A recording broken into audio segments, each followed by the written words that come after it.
Thank you, Shannon, for the setup. Hi, everybody. Thank you all for joining us today.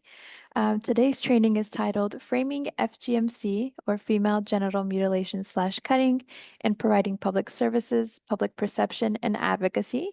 And so we really thank you all for being here and showing your commitment to learn more about FGMC.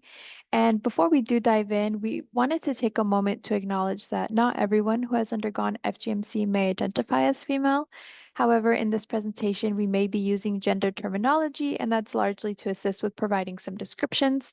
Nonetheless, we do believe that it is essential to emphasize that the experiences of survivors encompass a wide range of identities, which is really important for us to be mindful of in our approach with working with individuals that may be impacted by FGMC.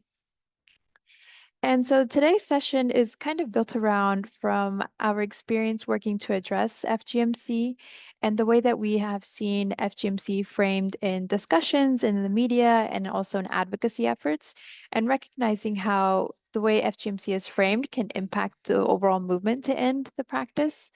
And so framing can shape public perception, policy decisions, and community engagement.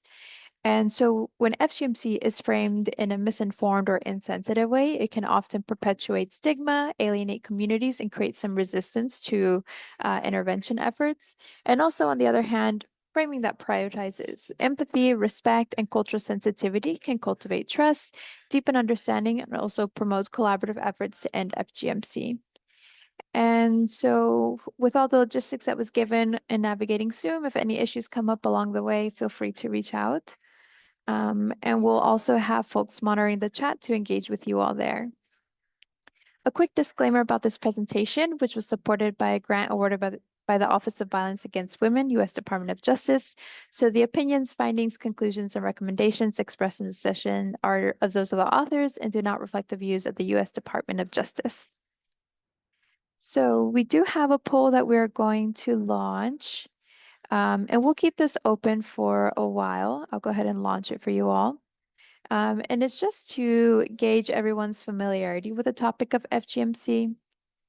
So yeah, we'll keep this running in the background, but we'll continue on to the next slide. So looking at our agenda that we have outlined for this session, we'll continue with some introductions and then we'll jump into a brief overview of FGMC. And for those who are interested, we do have a full-length recording of an introductory FGMC training, kind of like a 101 training. And so if you're not familiar on the topic, you might find that presentation helpful. And as mentioned, we won't have time today to delve too much into depth. And we'll share the link to that recording in the chat. And then we'll also move on to introducing framing, including what we mean by frames, what the impact of certain frames have on the movement to end FGMC, and then also reviewing some conversation approaches and strategies around addressing FGMC. And then towards the end, we'll have a few closing items and opportunity for Q&A as well. So you can go to the next slide. Again, feel free to introduce yourselves and connect with one another in the chat. We have people monitoring that, and we'll be able to keep track of the questions that you all might have. And now to introduce ourselves and our partners on this project, we can go to the next slide. My name is Arias Nuno, and I am the Training and Technical Assistance Coordinator at Sahiyo. I support a lot of Sahiyo's community outreach engagement programs and, of course, training with frontline service providers and other organizations that may connect with survivors of FGMC. And I'll go ahead and pass it to Maria to introduce herself and also the organization. Thank you so much, Arias. Hello, everybody. My name is Mari. I'm so happy to be here and to be able to share information around framing and communication on FGMC. Just to give you a little bit of context about Sahiyo, Sahiyo is a nonprofit organization that started in 2015 as an advocacy collective of South Asian and other survivors of female genital cutting, or FGC, also known as female genital mutilation, to really address the lack of knowledge that FGC was a form of gender-based violence and child abuse impacting U.S. women and also South Asian individuals. Since then, we have expanded to support survivors from all different communities. Sahiyo really works to empower underrepresented communities to advocate for their inclusion within the FGC discord and support them to create systemic change to end this harmful practice. And we utilize collaborative grassroots campaigns, and we're very much known for our storytelling techniques to train and work with communities impacted by FGMC to lead the change. We also partner with service providers such as healthcare providers, social workers, other advocates working in gender-based violence to create culturally sensitive systems of care for survivors and those impacted by FGMC. And we work with government to really address policy level and structural change when it comes to support services and thinking about prevention. So that's again a little bit about Sahiyo. So happy to be here, and will be speaking to you later today.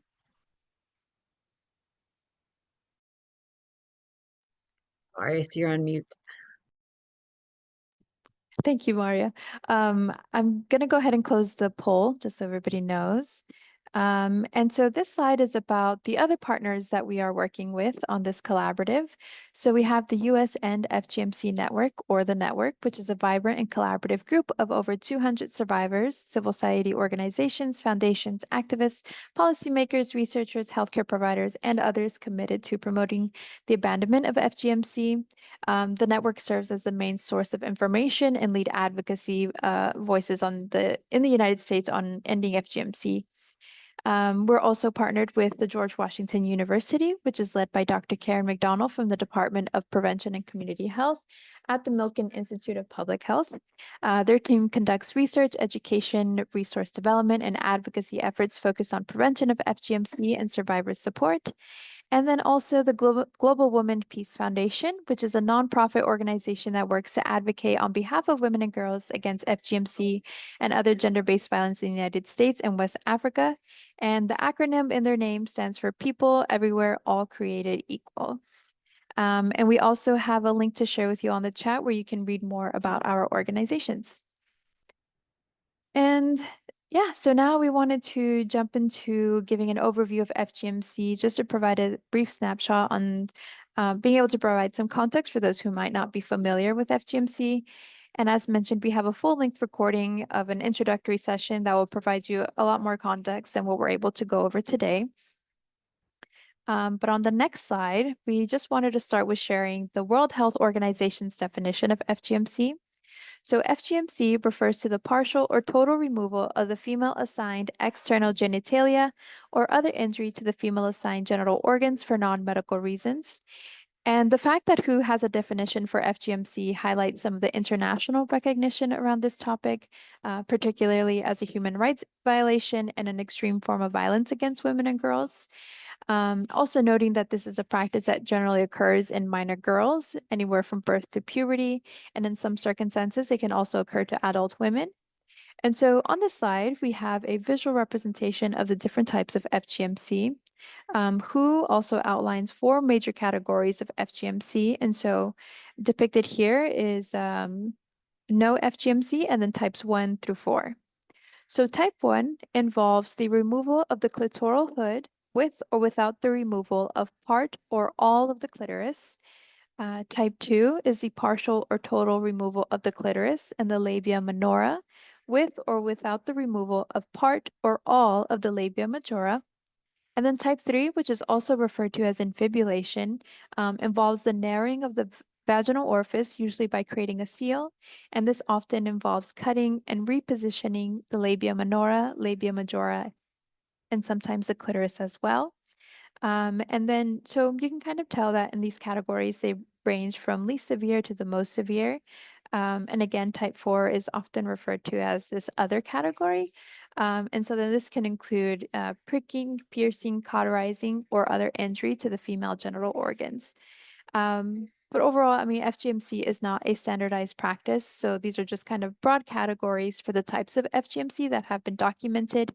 And really the severity and trauma related to undergoing the practice really varies between person to person and their individual experience.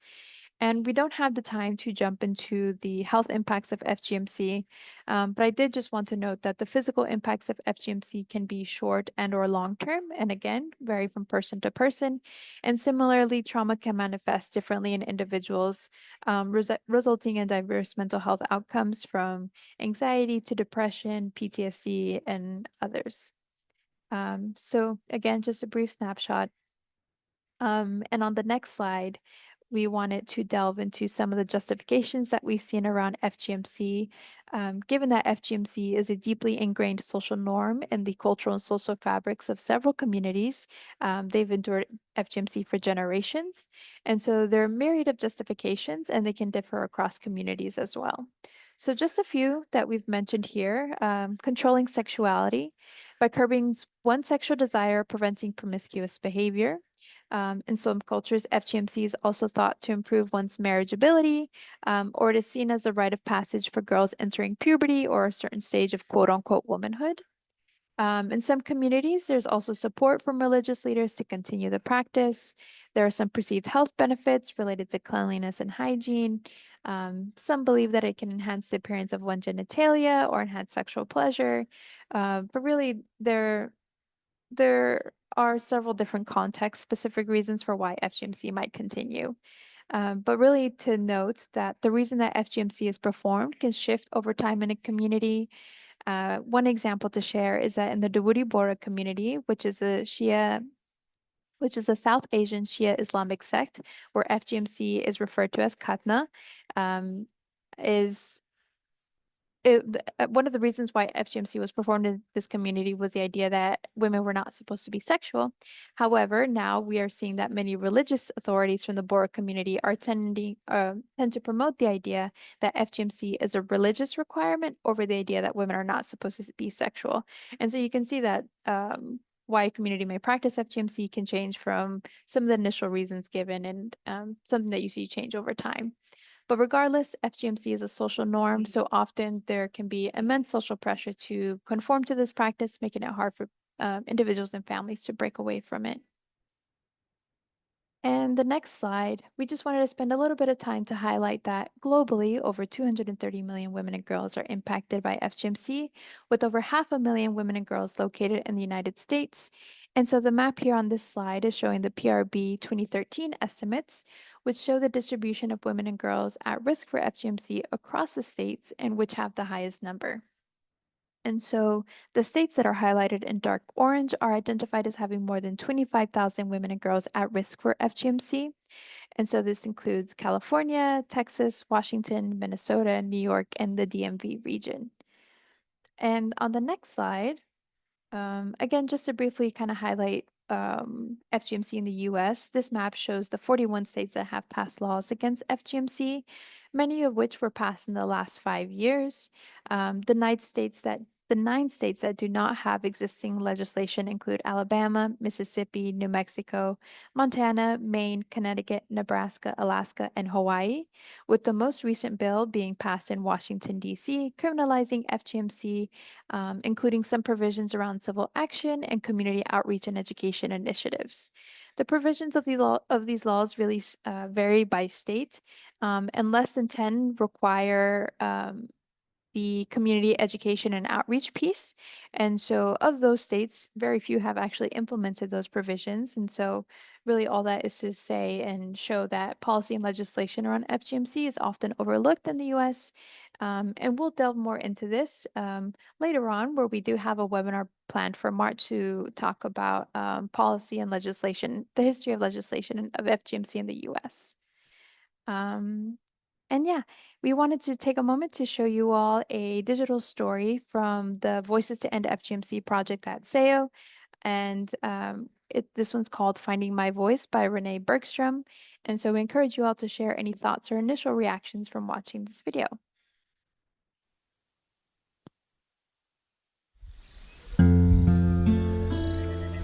I was born in 1944 to a loving Midwestern American farm family.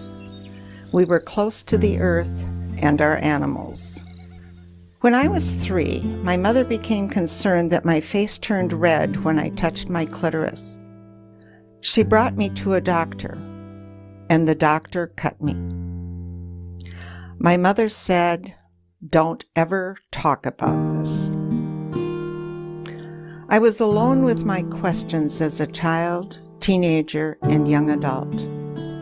I did not discuss nerve damage discomfort, even with my sisters. When I gave birth to my first child, I did not talk about the complications I faced. I wanted a natural labor, but the doctor didn't know what to do. He put me under to perform an extensive episiotomy. I awoke 4 hours after my daughter was born, and it took my body months to heal. I told a couple from my church about what had happened to me as a child. They said, "Don't ever tell that story again." Later, I shared with women at work who said, "Don't repeat that or you'll ruin your career." But is this really my shame? What about other women having their babies with doctors who don't know what to do? I could not stay silent, and I started reaching out to new people. My Somali friend Filsan Ali and I produced a bilingual brochure for infibulated Somali women to give to their doctors to make safe labor and delivery plans. I went public internationally, and my close friends and family supported me. Creating art and connecting with nature has helped me heal. I've learned to spin wool and weave on a loom. I have found peace in flower gardens, weeding, deadheading, and making bouquets. Today I live where eagles soar and deer feed by a river.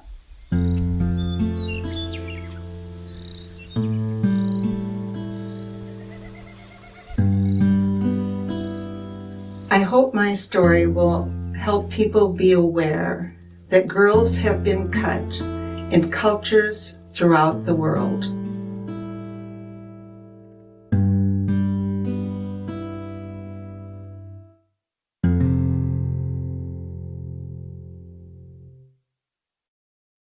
Again, we do welcome folks to share any thoughts or reactions in the chat box.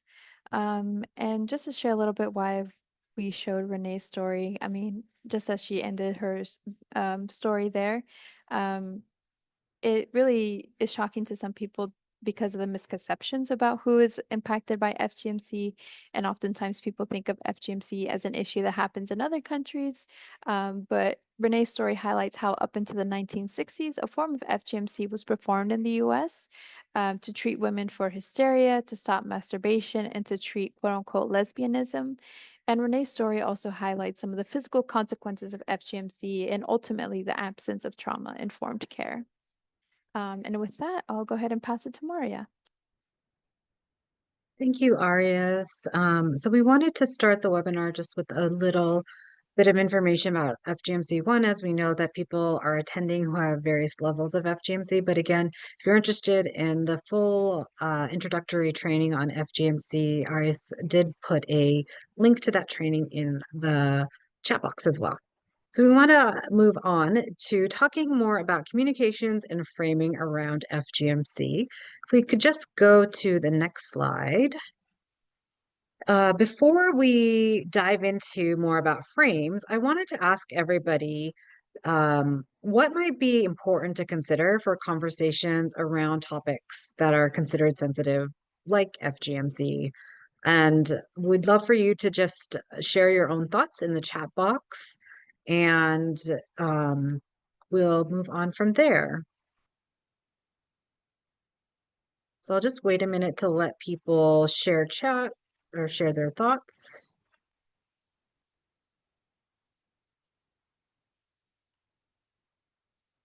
And again, if we could just maybe go back to the question just so people can see it. Perfect.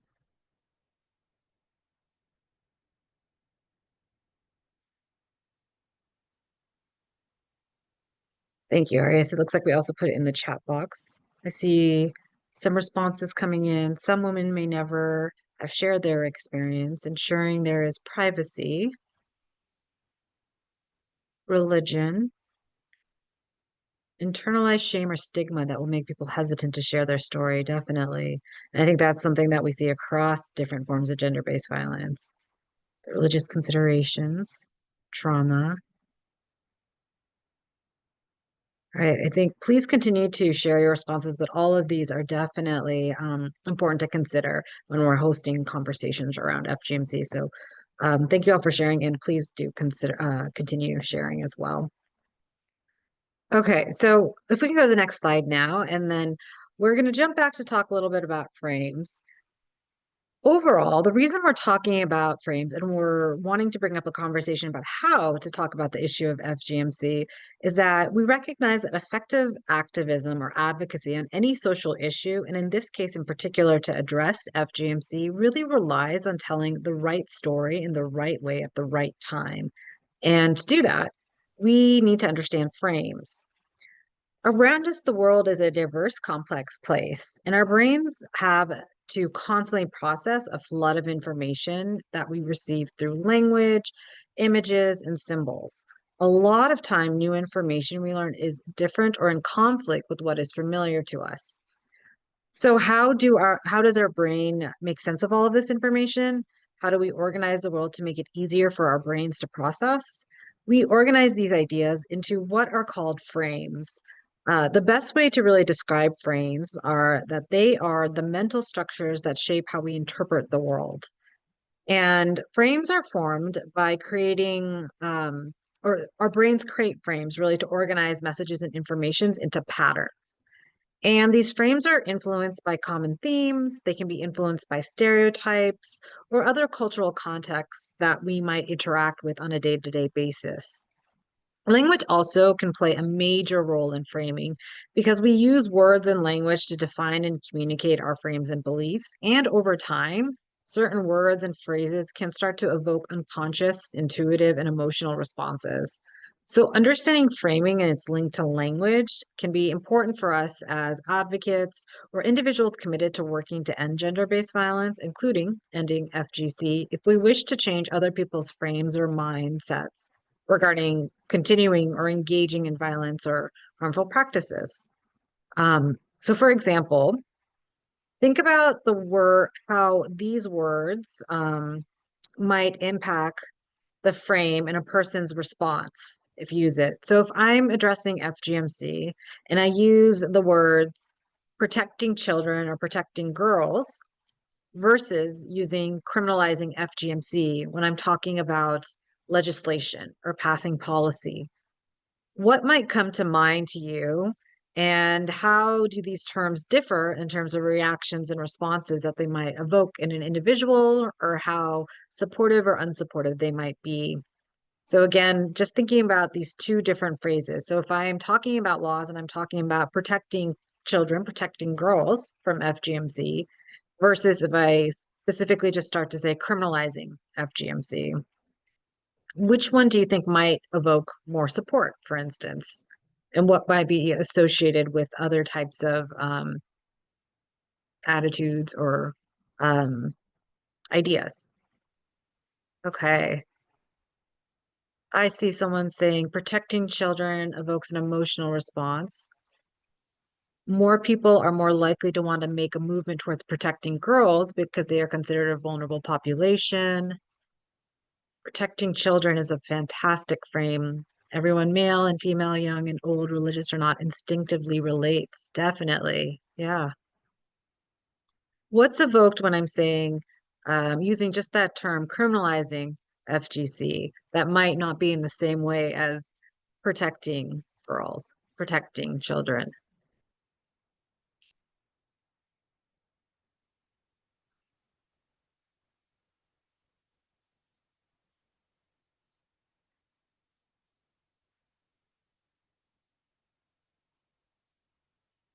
I'll continue, but definitely feel free to respond to my question, punishing parents. Okay, I'm seeing responses starting to roll in. Fear. Okay, yes, definitely. So you can see just with that simple example how that communicates different ideas and how we interpret, how we view about FGMC and what's connected to the issue of FGMC. So again, please continue to respond and interact in the chat box around these questions that we're asking. Okay, we're going to go more into the impact of framing later on, but as you can see from this simple example, that frames can be really important in terms of how we interpret social issues and how we respond to them as well. So if we can go to the next slide. We're going to look at another example of how frames can elicit certain reactions. And we want to invite folks in the chat box just to describe the different terms you may have heard or how you might yourself refer to the practice of FGMC, or the terms you use to talk about it if you are already engaged in work around this topic. And if you feel comfortable, you could also share why you use the specific terms that you use and any associated contexts that you might have in using those various words. And again, I recognize everyone has a different level knowledge of FGMC, but definitely share what you have heard, what you haven't heard, and how that has impacted you in terms of your own understanding of this practice. Or if you work in FGMC and you work with different audiences, thinking about do you vary your terminology?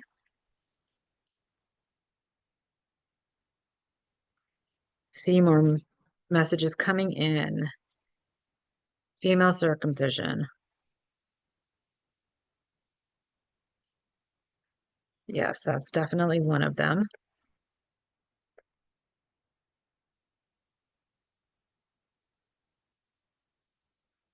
Just for purposes of time, I'm going to continue, but please do share. And the reason I'm asking this is because there are a variety of terms that are used when we are addressing this issue. And we want to introduce a few of those on the next slide, but we're rising this point because the terms we decide to use also come from our own perceptions or our own frames. So we'll go to this slide in a second, but if we can just go back. I want to ask one more question, and please respond to it in the chat box. But if you have heard about FGMC, and you've heard about it in the public discourse or in media or one-on-one conversations, how have you heard FGMC being described? If you can start thinking about that in your own experience, and if you feel comfortable sharing again in the chat box, please feel free to do so. We're bringing this up because whether we are outsiders, meaning we're not raised in a community in which FGMC is considered a social norm, or individuals, or if we are individuals who might be considered allies, such as friends, teachers, service providers, we all do share this responsibility just to recognize the impact of language and to use it in a way that is intentional and thoughtful in our social movements and in our advocacy roles. And one note is we recognize, again, for many of you, these ideas and even the topic of FGMC is new. So if that's the case, I want to say that as you do start to get more information and experience understanding this issue, starting to talk about FGMC in one-on-one conversations, if you have clients or even publicly, that can become easier, for lack of a better term, or just you can start to understand these concepts and these frames more, recognizing how that terminology impacts. Just one simple example I'll give, and we'll mention some of the terms in the next page. As we found for Sahiyo, you may have hear me be using FGC, and sometimes I use FGMC. And that's because at Sahiyo, our organization tends to use FGC because we've realized that in our dialogue and conversations with survivors, if we're trying to have a conversation and we're not really sure of their stance, FGC seems to be a more neutral term, whereas sometimes survivors or individuals might feel that if you're using mutilation, it might mean this intention to harm and might feel negative or not as comfortable talking to you about it. However, on the flip side, there are some survivors that feel very strongly about using and calling what happened to them mutilation. So again, it does vary and it can really change person to person, but just so you start to understand that there are different frames that go about with what term you use, they all refer to the same practice though. Um, And so I'm using that also just to help explain that there are various reactions that come about with the terms that you use. And overall, just the major takeaway that I wanted to uplift, and I hope that you all will take from this webinar, is that you should work to tailor your communication approach and to that context and to the audience that you might be working with, whether it's with you're working with survivors, policymakers, or the general public. And towards the end of this training, we will be talking about some do's and don'ts to help give you some more practical ideas and tools about what to say and what not to say. All right, next slide. So a little bit more about that terminology. We know that FGMC is not only geographically widespread, but it is also culturally varied, leading to the use of different terms that reflect unique cultural, religious, and social perspectives. In South Asian contexts, particularly amongst the Dadi Bora community, the practice is commonly referred to as khatna. In Arabic-speaking regions, terms like sunnah or sunnat might be used, which are derived from the Arabic word for tradition. Some folks may also prefer to use the term female circumcision, which somebody mentioned in the chat box earlier, or female genital mutilation.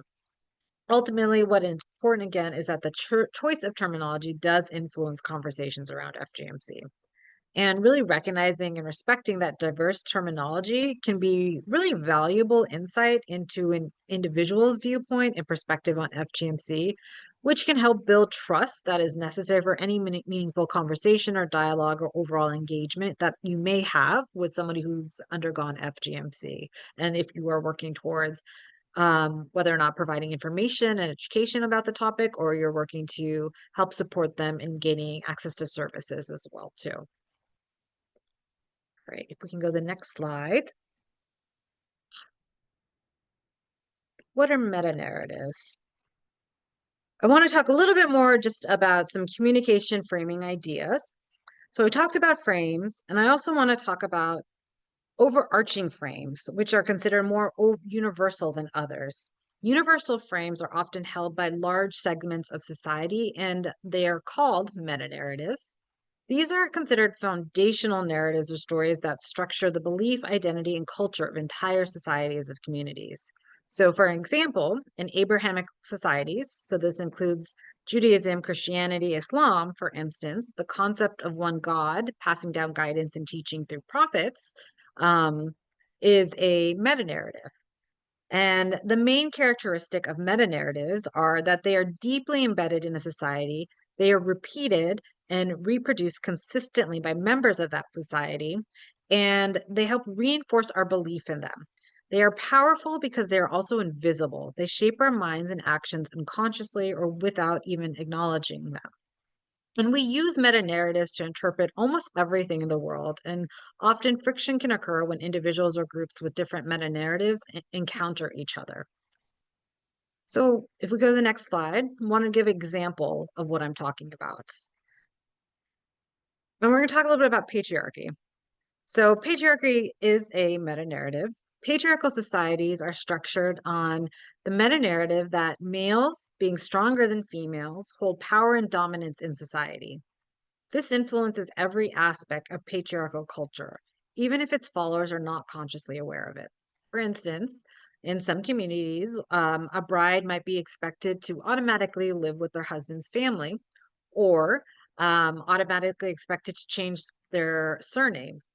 Many of us might not question these traditions because of patriarchal meta narratives that have really trained us to think that this is just the way the world operates. It's considered normal, it's a social norm. Those who might hold more feminist ideals or who are working towards gender equality might clash with these beliefs and social norms because they hold a different meta narrative which questions the very basis of patriarchy. A patriarchal meta narrative is often justified by the notion that, again, men are stronger, more capable, and therefore more authoritative than women. This belief system is deeply embedded in many cultures across the world and has profoundly influenced societal structures, norms, and expectations for centuries, really. We've listed a few social norms that have been shaped by patriarchy, such as marriage and family structures, inheritance and property rights, education and employment, even sexuality, reproductive rights. And some of the notions around FGMC stem from expectations around women's sexuality and reproductive rights, including ideas of purity or chastity before marriage. So with that idea in mind, I actually want to invite you all to share some other social norms in the communities you come from or work with or familiar with that are shaped by patriarchy. So feel free to start sharing and thinking about that as well. What are social norms that you're familiar with that could be shaped by the meta narrative of patriarchy? And for purposes of time, I'm going to move on, but please, again, feel free to continue to interact. Overall, though, what's important to recognize here is that the invisible influence of meta narratives like patriarchy. Because these beliefs have been repeated and reinforced over generations, they often go unquestioned or rarely questioned. Many people accept these social norms as natural or normal without recognizing how they are shaped by a deeply ingrained belief system. And it usually isn't until a large number of individuals begin to question and maybe publicly challenge the social norm that change actually can occur. And in this context, we're talking about that FGMC can be abandoned, or that individuals impacted by FGMC even start to recognize it as a form of gender-based violence. If we can go to the next slide. And with those ideas in mind, we're going to watch another digital story. It's called It Could Have Been Me by Anonymous. And as we watch this video, we want to encourage you just to reflect on the storyteller's personal experience and the connection they draw between FGMC and patriarchal structures and how FGMC is embedded in it. And again, as always, feel free to share any reflections you might have on the story itself.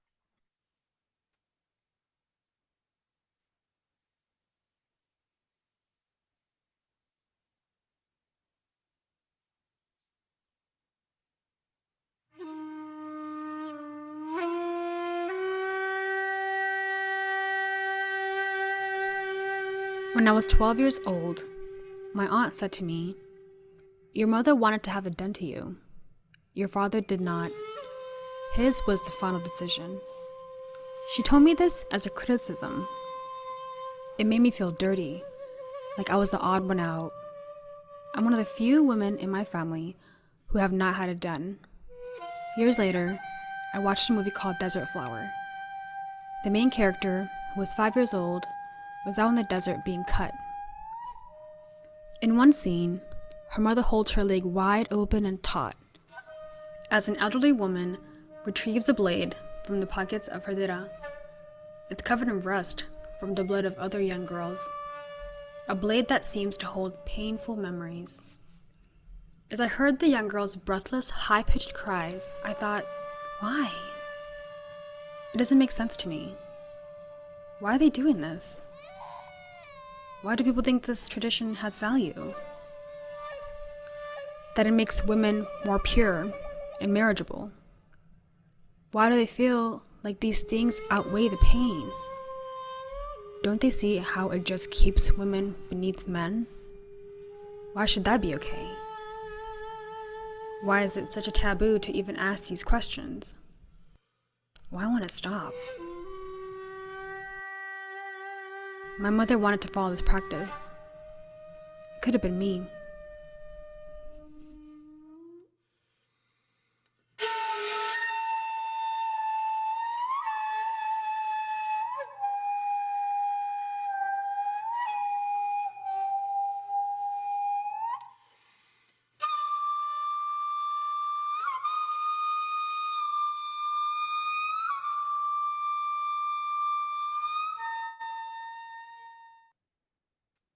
All right.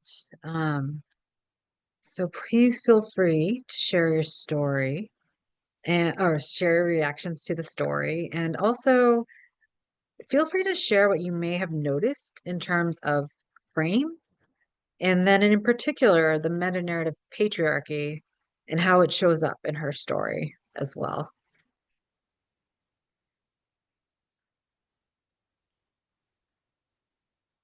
And we are going to move forward while individuals respond in the chat box. I'm so glad to see that folks are engaging. Um, and I want to talk about the impact of framing now and really just kind of look at real world examples of how framing has impacted FGMC, the work to end it, and how we work to support survivors as well. We can go to the next slide. I want to ask a broad question before I dive in and show some examples to all of you to think about how might framing influence understanding, advocacy, and survivor engagements. And I'll just wait a minute to see if any responses come up.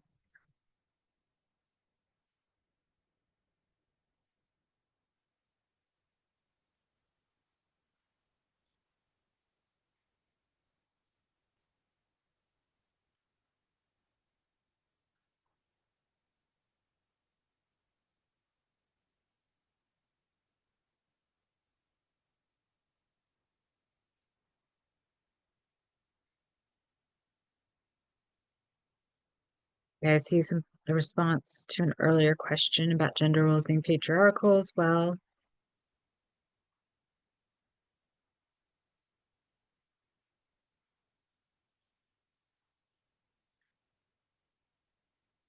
I'm going to continue, but just continue to think about this question and feel free to respond to it when you're feeling comfortable. Um, and we'll talk about some real world examples just to help illustrate how, again, framing does influence our understanding of this issue and how we might engage with survivors and those impacted by FGMC. So if we could just go to the next slide. We wanted to turn to some media articles to help articulate real world examples and to see how FGMC is viewed globally and also within the United States specifically. So this first example, these are actual headlines about FGMC that we have pulled. And just looking at the articles, if you have any reactions when you read them, definitely feel free to list that in the chat box. And I'll go ahead and just talk a little bit about the first article, which is titled Female Genital Mutilation, Know About This Barbaric Practice Existing in India and Worldwide.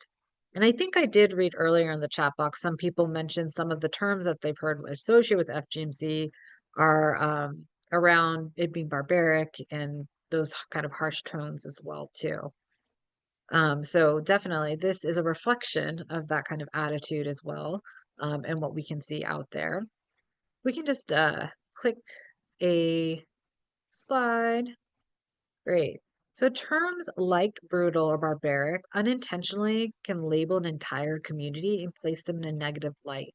And we have seen this happen over and over again, which can make it challenging again to address the issue if you're working at a community level. If you come into it already believing FGMC is brutal or barbaric, if you're addressing it from that way from the get-go, individuals might have hesitancy to even talk about the issue if they're having health problems, if they're having emotional, mental health, sexual health problems associated with it, they may not want to engage for fear of shame or stigma associated with it, particularly if they're being groomed and taught from childhood that FGMC actually is needed to continue to be accepted in the society, which is oftentimes the case with FGMC as well. So that can contradict what they were socialized to really believe, and FGMC becomes oftentimes a community norm as well too, a social norm. So again, you can see kind of the tension that can exist if you're coming at it with this attitude of being it's brutal, it's barbaric, and how that can impact or unintentionally label an entire community. So while this article's intent might be to raise awareness of FGMC, using this kind of judgmental language can be alienating, and individuals are more likely to feel defensive and potentially cautious about seeking support services, or being open about their experiences. Additionally, not all members of the community may view FGMC as barbaric, whether or not they agree with it. And that can make it difficult to engage in dialogue or communication with individuals and communities if you notice that their perspective right off the bat is that FGMC is barbaric. So the second title is Battle Within Tiny Indian Muslim Sect Uncircumcising Girls. So if we can, we clicked on the animation. The use of the word battle suggests that there is a sharp divide within the community and pits one side against the other. And we have actually seen how this has impacted relationships within families. And in this case, this article is an attempt to sensationalize the issue. So the article fails to really recognize those from the Bora community who are maybe actively working to end FGC and improve the well-being of their community. They exist and they are out there. Such language really undermines those efforts and the progress that's being made, particularly if you're never really hearing about individuals giving up the practice. Sometimes that's not even recognized as a choice, something that can occur. So again, these conversations just really illustrate how judgmental language can close the door to meaningful conversations. If we can go to the next slide. All right. So on the flip side, there is growing advocacy and proactive attempts by the media to center the voices of survivors and being true to the narrative survivors want to share. The two articles shown here are examples where we are given a survivor's perspective on FGMC. The first article, Female Genital Mutilation Happens in America Too, was actually written by Renee Bergstrom, whose story we shared earlier. And this article delves deeper into her experience and how FGMC is not confined to specific regions or cultures, but can occur within diverse communities, including white Midwestern America. The second article, I Wanted My Clitoris Back, and is where an FGMC survivor opts for reconstructive surgery. And this BBC article really shares the story of Shamsa, a survivor of FGMC who underwent it, and it provides a personal perspective on the challenges and the triumphs they faced on their journey towards healing. And both of these articles are really highly effective in raising awareness on the issue and encouraging advocacy, education, and systemic change in how we support or who we even recognize as survivors by framing FGMC in diverse ways that empower survivors, challenge harmful stereotypes, and inspire action. We will share these links in the chat box in case you want to read them more in depth, but we just wanted to uplift how framing can be supportive in this way too. And to further illustrate the idea of framing and terminology and empowering words, we wanted to share this voices video from Musu, a survivor of FGMC, who discusses being a survivor and not a victim.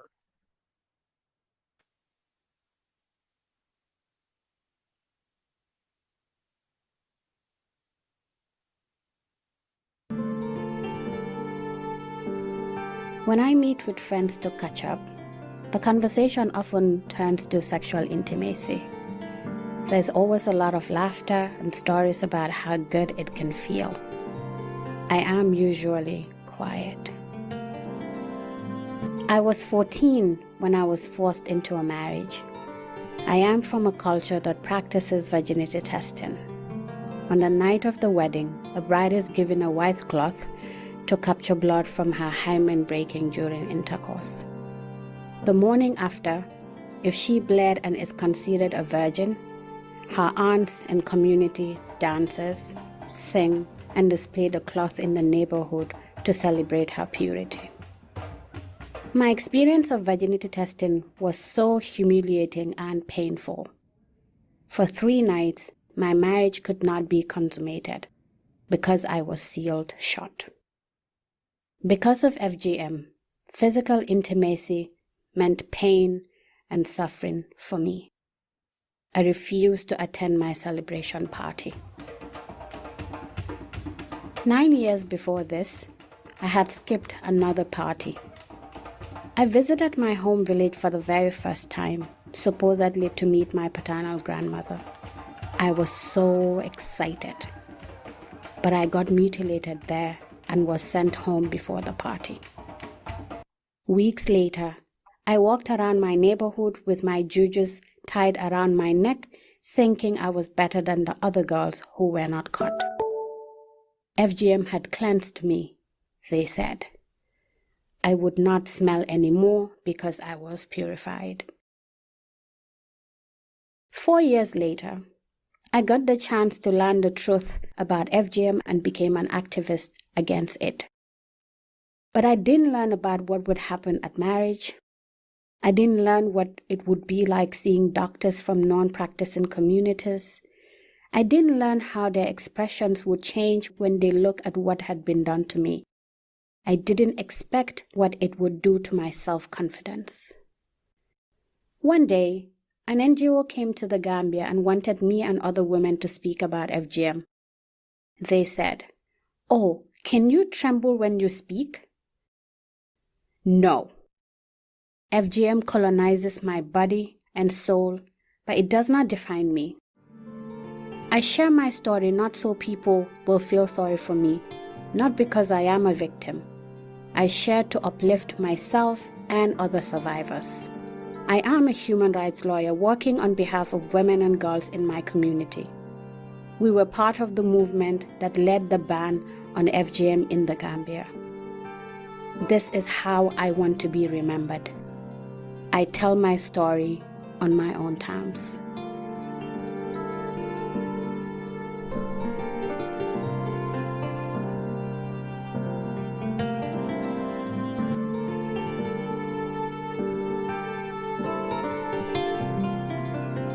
Right.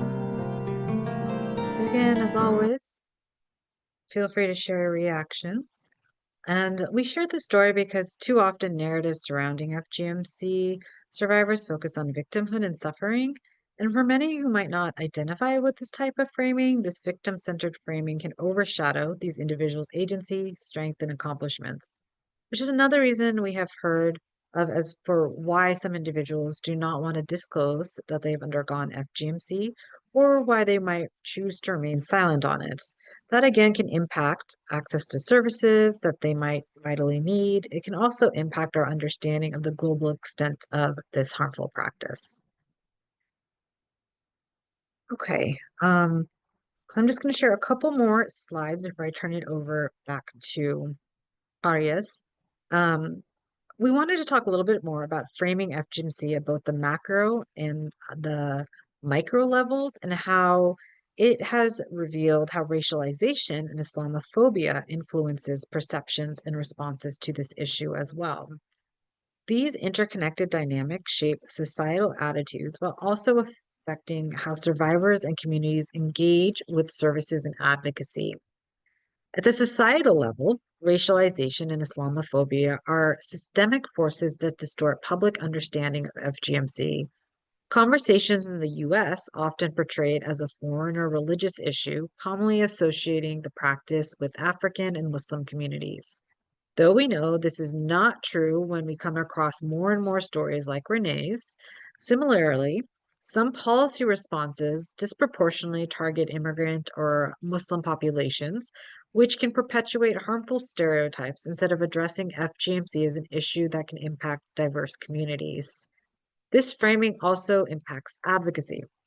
So campaigns may unintentionally stigmatize certain groups by focusing exclusively on specific populations impacted by FGMC, which can make it harder to secure widespread support for funding, for services, or even to have prevention efforts. And this sentiment is highlighted by these two quotes on the slide. FGMC often has a racialized debate, especially anti-immigrant sentiment, which gets caught up in anti-FGMC arguments. And I also believe that FGMC doesn't get as much attention as it should because of racist beliefs that it only happens in Africa and core beliefs that it's not worth addressing. It only impacts Black women.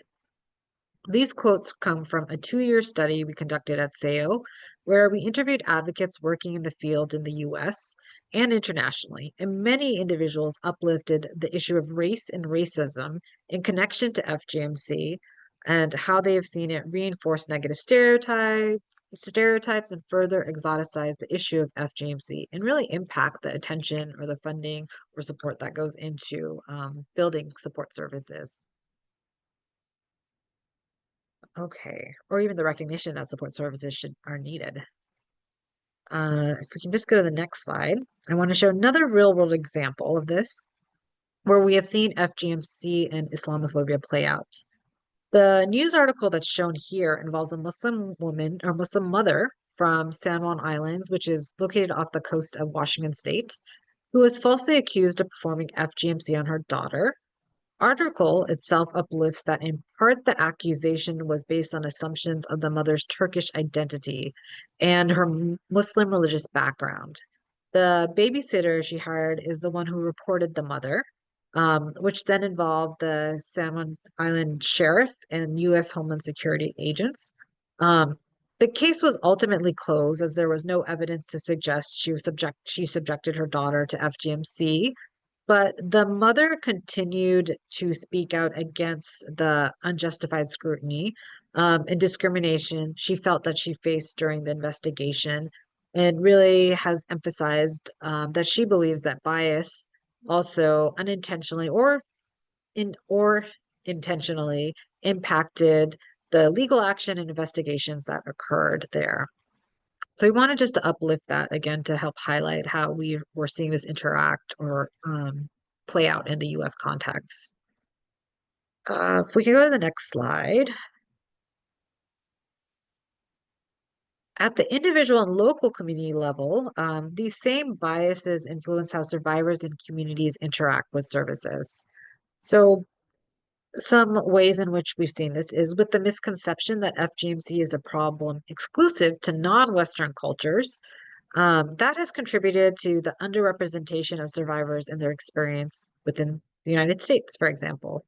And consequently, that has also can lead to survivors being hesitant to seek help due to fear of being judged based on their racial, ethnic, or religious identity.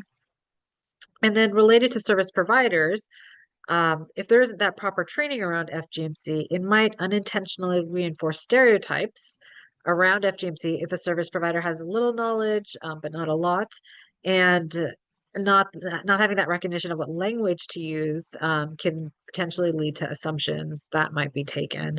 I actually remember a personal anecdote of a doctor that I knew that learned about FGMC and where it was happening, and then like mentioned something about how like, oh, they had learned about it in med school years ago, but it only happens in Africa. It's not here. And it was interesting because they knew that I worked on this issue, but their assumption was that I only worked on this issue within populations in other countries, and so not necessarily in the US. So again, just to recognize that these are assumptions that happen every day here, and that there are survivors that are going for services. And I've had survivors also tell me where it's frustrating when they can't find someone who understands what FGMC is, whether it's a healthcare provider, a mental health therapist, a social worker, or child protection professionals as well too. Um, Okay, so I also wanted to mention just one other point is just that in the study that we mentioned earlier, we've also seen how racialization affects how survivors and communities themselves might perceive and discuss FGMC within their own communities. This quote that's on the screen is also from the report, and it reads, in my community, the Dari Boers, they often say what we practice isn't FGMC because it's civilized, it's just a small cut. It's sort of this minimizing the gravity, whereas in Africa, they would sort of racialize that the Africans are the barbarians. And so we're doing a good type of FGMC here. So again, it's really important to recognize there is this racial interaction that's happening with FGMC, but with Indian practice in communities. And I think this has led to a lack of recognition that FGMC is global as it is, because of this thought that there's only one form, this extreme form, and anything else that is considered FGMC really isn't FGMC. So again, there's this narrative of good FGMC versus bad FGMC, and it can create a divide within FGMC impacted communities, contributing to misconceptions around where FGMC occurs. And it can also lead to politically more challenging situations. So, for instance, at a global level, within Asia, there is very much a lack of legislation around FGMC within many Asian contexts and countries, even though it is found to be practiced in various Asian countries. Whereas here in the US, we actually, with the growing recognition, we're starting to see an increase in more states having laws. Okay, next slide. So as I just close this section, I wanted to highlight a few more instances over the years where FGMC has been in the news in the US. And again, we're showing these news clips to help illustrate that there is a history of FGMC within this country, and it's starting to be recognized more and more as an issue here. So the first article talks about the prohibition on FGMC and cutting falls short of becoming a bill for the third year. And this article is just really reflecting on how, for the third year, Connecticut still remains one of the 9 states without any specific legislation on FGMC. And it highlights ongoing debate and challenges in enacting state specific laws around the issue. Part of the issue is also just confusion around how to address cultural norms versus recognizing it as gender-based violence. Um, and then there have been other challenges as well around a false conflation more recently in the political arena between gender affirming care and FGMC. And this second article, if we click, we'll see, is an article where a US bill equates healthcare for trans people with FGMC. And it's one of the many instances, again, where we're seeing this conflation of these two issues. Um, and this article is about a draft legislation in Texas that would have criminalized gender affirming care. We saw similar attempts in Idaho a couple of years ago as well, too.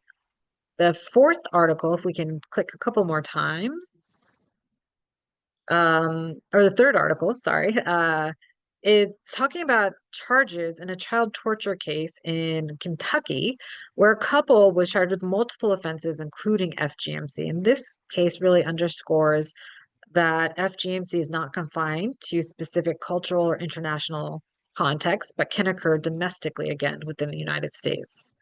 Then there's one more article that we wanted to uplift that is very recent. And this one is about a case that was brought up in October, and then recently had another article that came out just I think a week or so ago, but where patients have been coming forward to describe being subjected to unnecessary and non-consensual genital surgeries, including a non-consensual practice called the husband stitch. And this specific form of FGMC occurs after childbirth when a woman has experienced tearing or has undergone an episiotomy. And in these cases, the doctor may add an extra stitch non-consensually, uh, and allegedly to make the vaginal opening tighter for the sexual pleasure of a woman's partner. So the husband stitch is medically, again, unnecessary, and it's ultimately rooted in societal expectations that prioritize control of women's bodies and sexuality. We'll say this case again is continuing to unfold, and the last update was that 107 women have come forward to share their experience with this particular doctor. So again, FGMC is showing up in many different contexts and ways in FGMC, and we're really starting to understand and uplift it within the United States. And I think with that, I am going to pass it on to Arias. We do have one more question here, but I know we're short on time, so I'm just going to leave that there. If you would like to respond, feel free to do so in the chat box, but I will pass it back to Arias to talk a little bit more about actual strategies you all can use in talking about FGMC. Thank you, Maria. And yeah, we can just go ahead and go to the next slide here as well. So we just wanted to kind of highlight the few takeaways from our presentation today around why framing matters. So first, framing has the potential to foster trust. Survivors of FGMC often face stigma, judgment, or lack of understanding when seeking support. And so by using language that is thoughtful, non-judgmental, we can help create the environment where survivors feel safe to share their needs as well. Second, thoughtful and survivor centered language can empower individuals from impacted communities by fostering respect, validating their experiences, and providing a safe space for them to share their narratives and their perspectives on their experience as well. Third, we have that framing can also help in facilitating healing. Conversations that are rooted in empathy, cultural sensitivity, can provide survivors with a sense of safety and validation. And so this in turn can contribute to their emotional recovery, overall well-being, because healing is not just about addressing the physical impacts of FGMC, but also the emotional and psychological impacts. And thoughtful framing can be a part of that process. And then finally, we have framing that can help drive advocacy.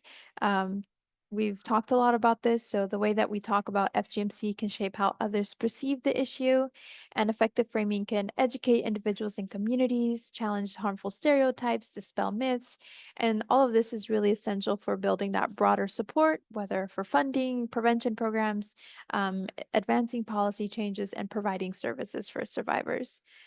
So wanted to just kind of summarize a lot of what we've talked about with a few takeaways for you all. The next slide is to highlight some general do's and don'ts when discussing FGMC with a survivor or from individuals from practicing communities. So first, don't use the word mutilation unless they use it first.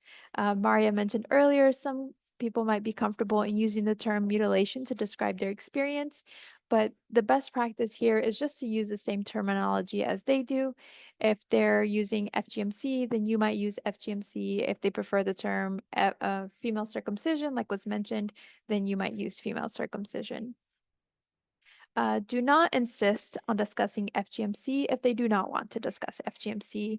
What you do want to do is just to ask if they're willing to speak about their FGMC or to reflect on their experiences.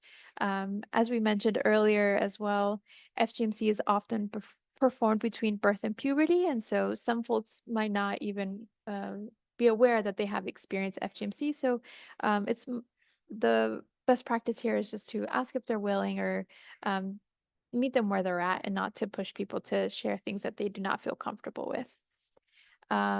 Do not assume all individuals are unhappy living with their FGMC.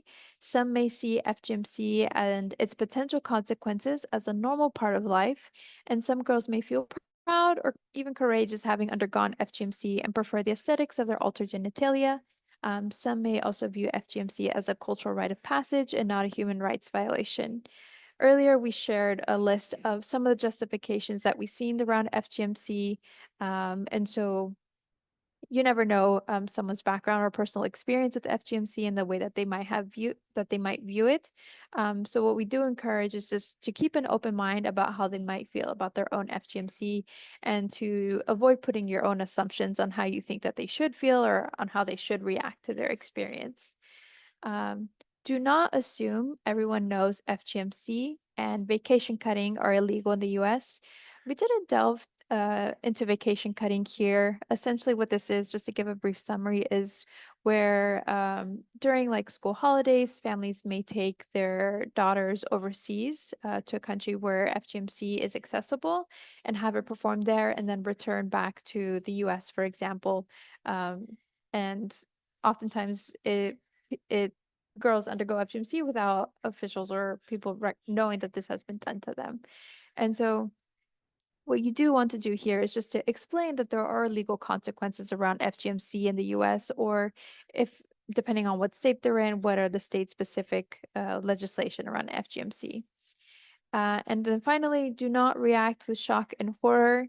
Um, there have been plenty of stories where survivors have reflected on negative experiences with providers who react with shock, whether in the language that they use or reacting with their faces or making an expression. And so we do encourage us to use a non-judgmental tone, and again, not to uh, look at the situation with your own biases and assumptions. And again, keeping that open mind and respectful approach. And then jumping into our next slide, we wanted to look at a few conversation approaches around FGMC.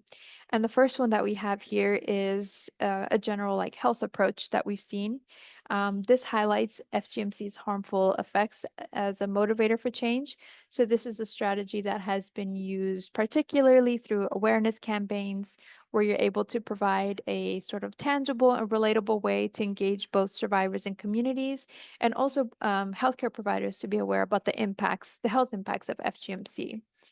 A benefit to this approach is that by focusing on the health consequences, this can be helpful for those who might not have previously considered the health implications of FGMC. And so being able to highlight how there could be complications to childbirth, chronic pain, infections. This can provide an entry point for initiating awareness, fostering dialogue, and additionally raising awareness about the short and long-term health impacts. And this can also help individuals understand the type of support that might be available to address some of these complications. For many, accessing healthcare can be that step towards healing. Again, like we mentioned, physically and emotionally, and can open the door to the support services available.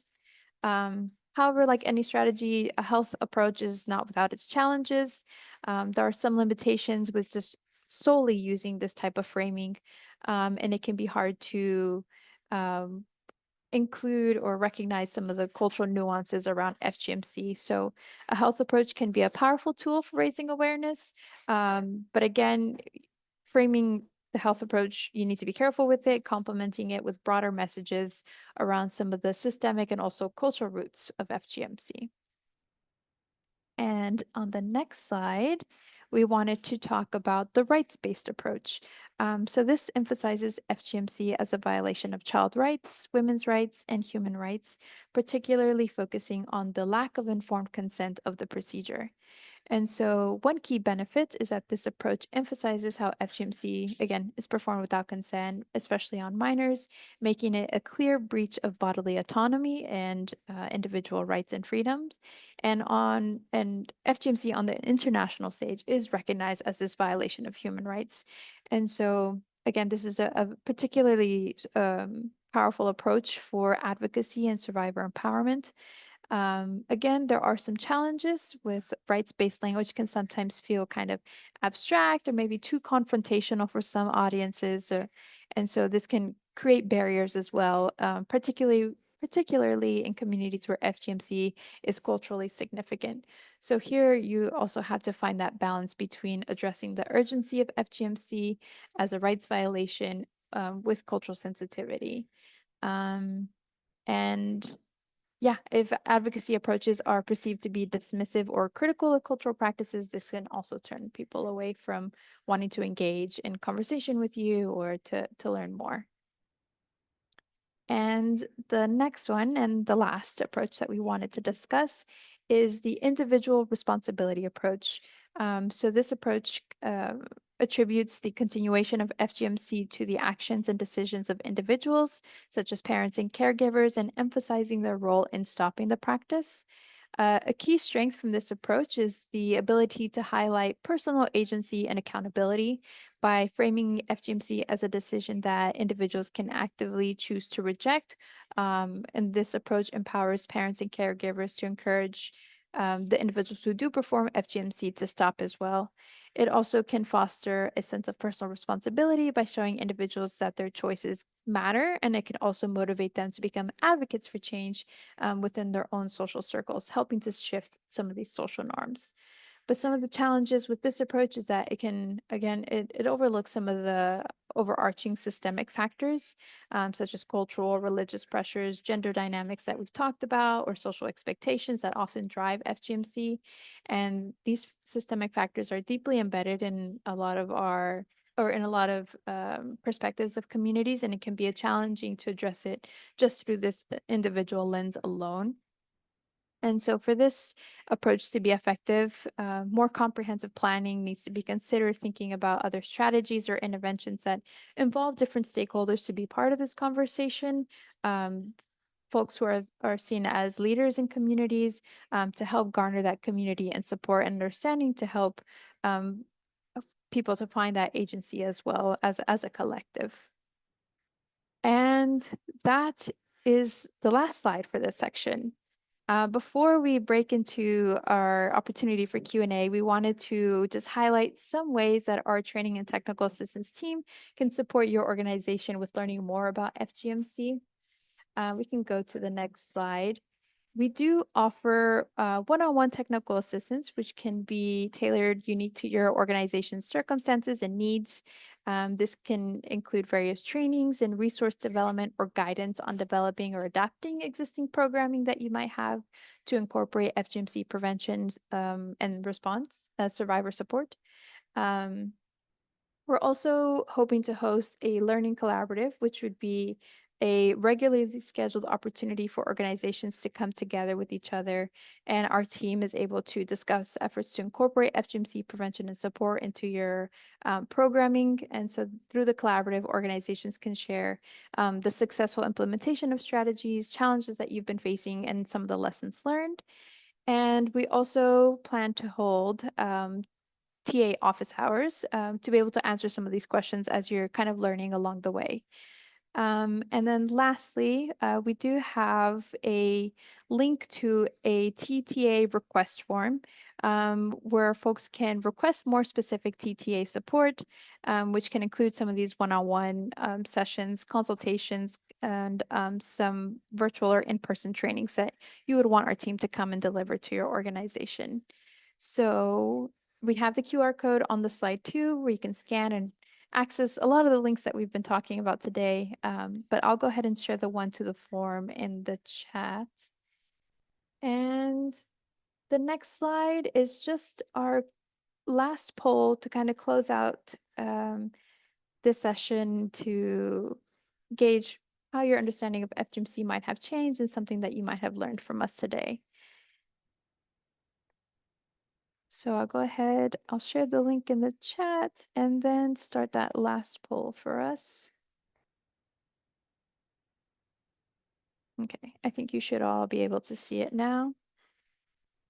And yeah, next slide is we are open to your questions. We'll look through the chat to see if there's anything we might have missed. But we have about 10 minutes to give people time to finish this poll and to ask us some questions. Or also reflect if you want to share anything that has stood out to you from our session today.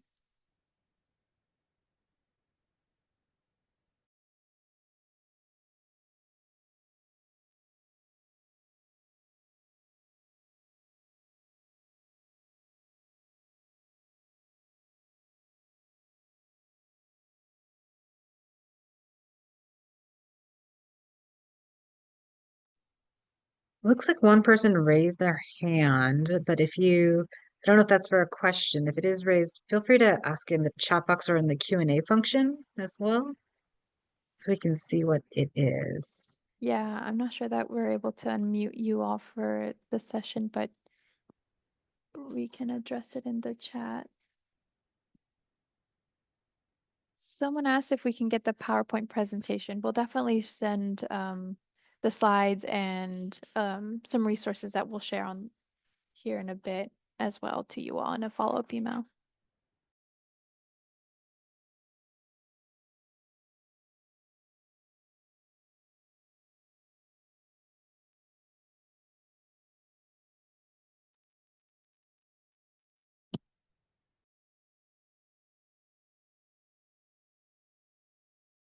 So I see someone is trying to use the Q&A feature.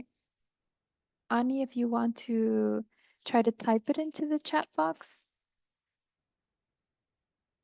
we can try to answer your question.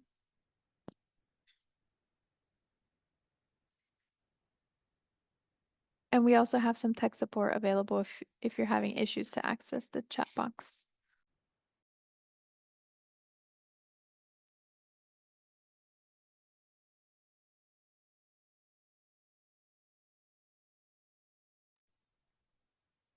I see, Ani, you asked in the Q&A box. I did some research in Kenya and I found that men are themselves favor intimacy with uncut women. Are you looking at using that framing? So I think again, this question is back to if you're working with FGMC and communities, and if you found that to be kind of an effective framing. So I think what you're uplifting though, in terms of our own framing, is thinking about, does that help in terms of male engagement? Does that help in terms of thinking about how FGMC is connected to sexuality?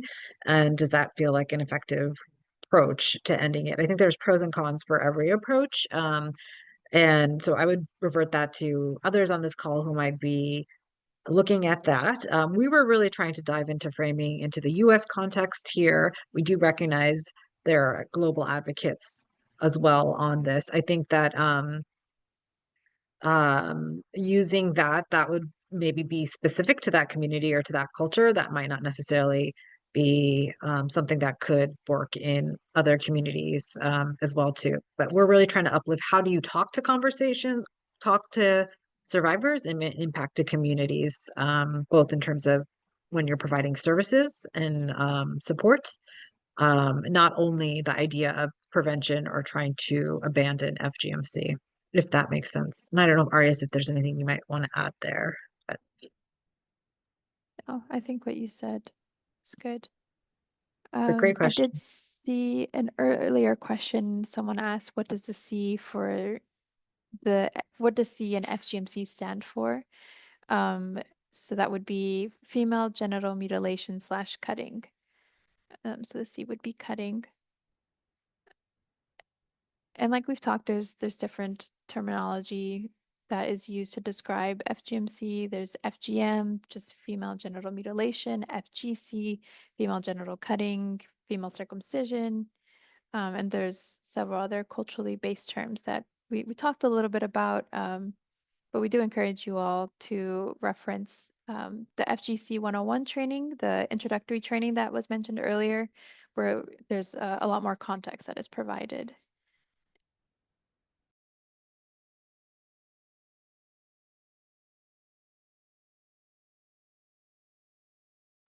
There's a question from Adrian.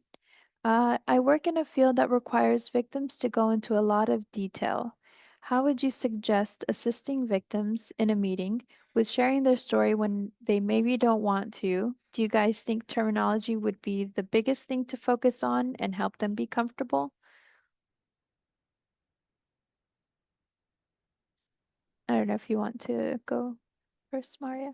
Yeah, I can share my own thoughts. And again, I definitely want to, other folks want to chime in, feel free to do so. I think one thing we tried to emphasize, and I think Arias pointed up in communication do's and don'ts, is that it's important to also recognize when a survivor isn't willing to share their story.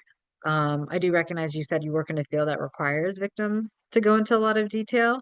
So that might be a little bit challenging, but it is something I think for anyone that works in gender-based violence, leaving it up to them to kind of go into how much detail they want to go into. And it may just be in the first conversation. It may be a series of conversations before they feel more comfortable and they feel like they can trust and open up and share their story. So for us at Sayo, at least we don't ever force anyone to share their story. We do have the videos you saw are part of one of our storytelling projects, and that's something that's all voluntary. So individuals get to come in and to talk about the story that they want and what they want to focus in on when it comes to FGMC. So of the stories you saw, they varied. One person wanted to really focus on um, feeling empowered as a advocate against FGMC. Another person focused in on their experience around undergoing it and having to be silent about it. So again, they vary. But we found it best to kind of recognize, leaving it up to the individual. And then also in terms of terminology, we often emulate what they're saying. So if somebody uses Katna, for instance, a local colloquial term on FGMC, we'll say Katna. We will not say FGMC. We will kind of just echo what they're saying and how they're talking about it to make them feel comfortable in bringing up the subject. And sometimes it's not the first conversation. Sometimes it's several conversations in before they start to open up about the conversation. And so kind of allowing for that space too. Those are some of the things that we found helpful. I just wanted to add that I was going to share the link to the Voices to End FGMC website where you can see several other stories where people focus on the as being a survivor and advocate and kind of the motivations and being part of the movement or what aspect of FGMC they wanted to focus on, like Maria mentioned. So we encourage you all to check it out to see some of the other stories and other helpful resources.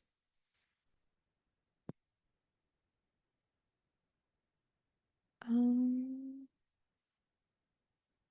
yeah, and I see a lot of helpful comments in the chat.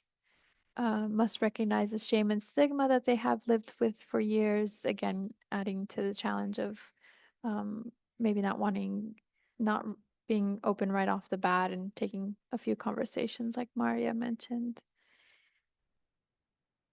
And the fact that FGMC is performed by medical or healthcare providers in many countries institutes a medicalization of the abuse. It complicates how we frame it and how victims may frame FGMC.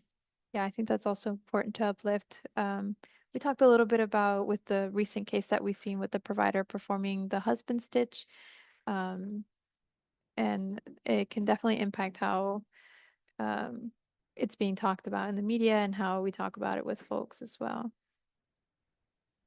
Yeah, and I Oh, want to say one thing about the health approach too. I think Arya's talked a little bit about it, but just to uplift that um, that has that is supportive and helpful, but I think that some of that has also led to this idea that medicalization can make it safer. And so the idea if you have a healthcare provider performing FGMC, there's less risk of invasive cutting or something like that as well too, which again isn't true. FGMC is mhm, still harmful regardless of who it's performed by. But that is one thing that we've seen as a maybe unintended consequence when we are talking about the health impact. And then we've seen some communities where one of the least physically invasive kind of forms of FGMC are performed, they'll say that nothing has been altered really, or they say that it hasn't really impacted us. There are no physical health mm, consequences, so it's okay to do, but that mhm, neglects looking at emotional, sexual health consequences that can mhm, happen, mental health that avoids looking at just what happens in childhood around. We've heard stories of uh, kind of trust and relationship building being damaged because of the consequences or circumstances around how FGMC happens to a child too. So there are different ways that FGMC can impact you regardless of the type that has happened and regardless of if it's happened by a healthcare provider or by what's known as like a traditional cutter. I just wanted to quickly mention I launched one more question to you all about some topics that we wanted to pose and see what you think could be helpful and useful to your work. So again, we'll keep that one open. And I think we have time for one last question that I saw. And it's, are there new statistics as to how many girls and women have been cut in the US?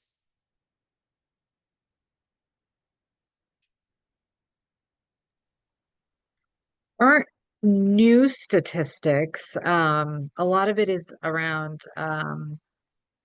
estimates of prevalence, kind of indirect estimates of who's impacted, Mm, based on information from countries where we know FGMC is happening, and other methodology. So that is one of the things that I think in the US we're trying to get better at. Maybe there are some recent studies, or not there was a recent study last year that had come out, and I do see advocates, so maybe somebody could share the link to that if you have an easy access to it around FGMC in the US. The mm. CDC came out with a study, but it's quite a few years old now too. And Arias had shared some numbers as well earlier, but nothing really recent. Mhm. Oh, Michelle, thanks, Michelle. I see you on the chat box. Awesome. So I think then we can go to the next slide. We just wanted to highlight a few more resources. Again, we'll share all this with you all in a follow-up email. But shown here is Sayo's Communication Guide, a great resource to delve more into building conversations around FGMC. We also have George Washington's University's FGMC Toolkit, a comprehensive resource on FGMC with insights from several perspectives, either as a survivor, service provider, and some of the challenges and opportunities experienced with addressing this topic. And then finally, the FGMC A Global Response Report from the US network and partners. And this report shines a spotlight on the presence of FGMC in over 92 countries.